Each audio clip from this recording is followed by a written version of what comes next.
Brownlee, takeover mode sa crunch time. Hindi na pinaporma si Durham. Thank you Lord. 6 straight points. Agresibo sa opensa. Bukod kay Scotty ay good start din. Call na sa unang 4-point shot. Tinapos ni Thompson ang quarter sa kanyang back-to-back score para makuha ang kalamangan. 20 Vientos at Ralph Cook kuna agad ng back-to-back 3-pointer. So mag-offense agad sa kanyang push shot.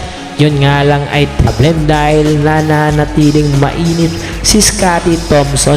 Another 5 straight points at may parehong 15 points. Pinamimigay na turnover ni Durham na nagko-convert ng Ginebra sa kanilang transition offense. Justin Brownlee libreng-libre ng massive 14 tuturan na pinangunahan pa rin ang score 71 all. Natapos ang third period.